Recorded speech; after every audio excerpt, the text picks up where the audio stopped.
Morning. What are you cooking? I'm cooking breakfast. Mm, Eggplant yan. with carrot and egg. Ah, delicious. Oh, jogging na ka. Bye!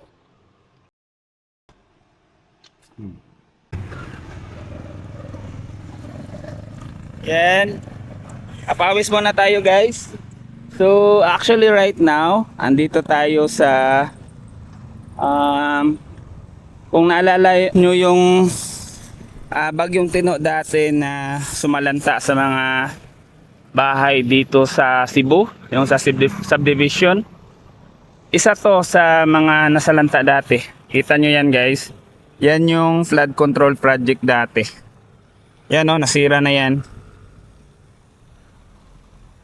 Pero ngayon, paunti-unti ng ano, finifix nila yung ilog.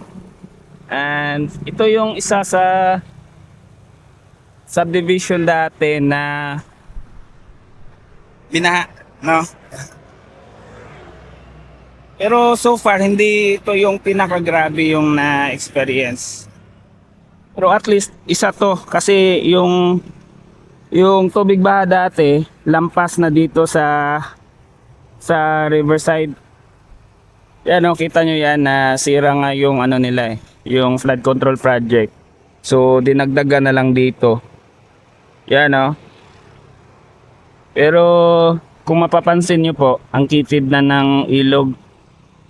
Yung river dito, medyo makitid na. Pero kagandahan, medyo malalim siya. So, kahit na may bahay doon sa unahan, yan, delikado pa rin yan. Pag malakas yung ulan or bagyo. So sana no ma-maintain yung lalim ng ilog. Kasi from time to time, yung mga ilog kasi ano yan natatabunan ng sand, natatabunan ng mga bato galing sa bukid. So kaya siya bumababaw. So hopefully ito ma-maintain nila yung structure, ma-maintain nila yung lalim ng ilog. Yan, doon sa kabila. Okay. So, good morning sa lahat. By the way, I am Roger Silvido, no? So, nanonood tayo. Pitoy! Yan, medyo cautious na tayo din sa sa mga aso kasi nakagat ako ng aso dati. Extra careful lang. So, kung kaya mong dumistansya sa mga aso, distansya mo na. Okay? So, ito, isang mentality din bilang isang business owner na kagaya doon sa aso. Kung kaya mong iwasan, kung kaya mong i-prevent, iwasan mo na, 'di ba? So, kagaya din sa business natin, kung meron kang nakikita na problema in the future, nakita mo na problema talaga yan in the future, edi hanapan mo na ng paraan kung paano mo yan ma-prevent. Huwag mo nang antayin na dumating pa yan or mangyari yan in the future. Kunwari, meron kang nakita na problema, no? Sa inventory natin. Kung nakita mo sa inventory mo, merong loophole, merong part sa process nyo na pwede kang madaya ng mga tao mo. Yan, upuan mo yan, alamin mo yung process, tapos kailangan mag-implement ka ng mga rules and regulation wherein hindi nila magagawa yun. So on my side, ginagawa ko talaga yan parate. Yan yung primary function natin bilang isang may-ari, no? To make sure na safety lahat ng asset ng company natin, including inventory. Yan. Sobrang mahalaga yan.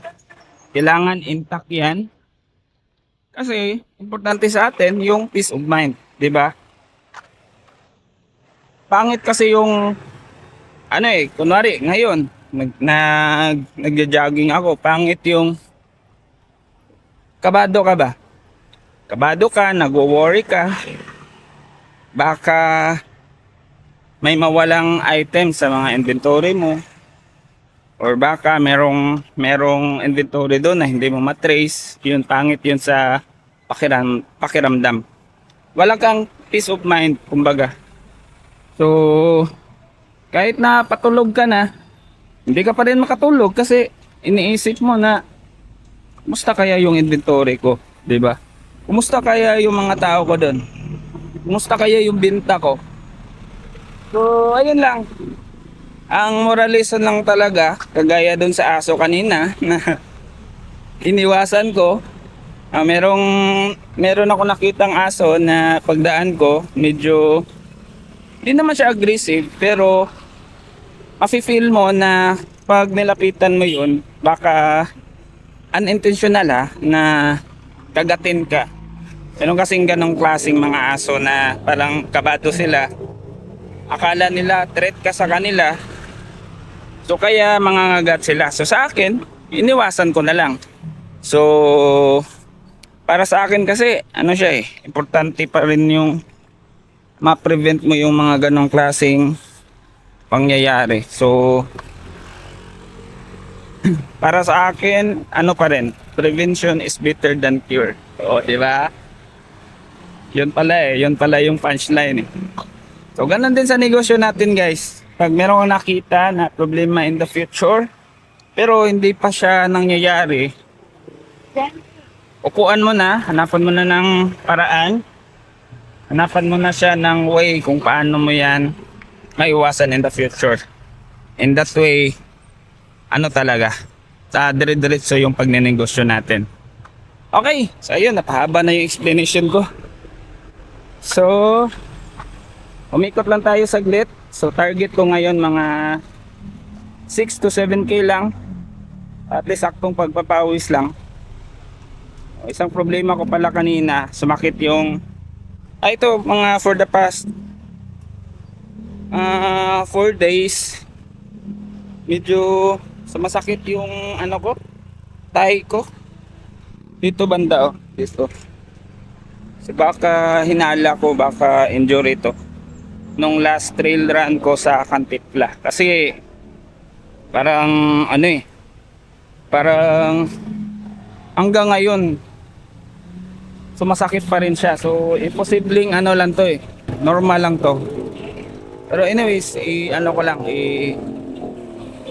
observe ko muna. Okay? So see you mamaya. Bye bye.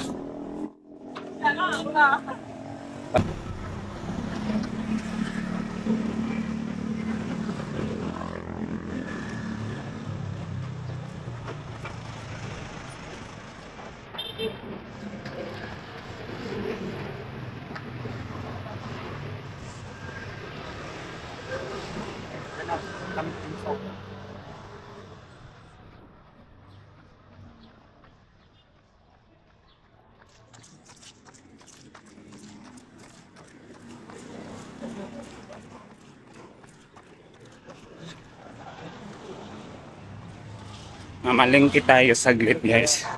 Bili tayo ng gulay. Talong lang, talong.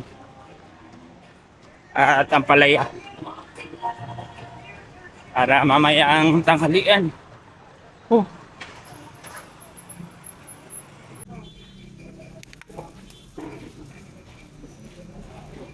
Sa pangalan ng apple, teka ni. Kana. Padang white. Peras. Peras. Peras. Ano yung pears? Kani kay Puchi. Oji apple. Apple. Saging. Saging. Nurot na ako ang kuhan. Kana orange with lemon. Thank you for watching. Bye bye.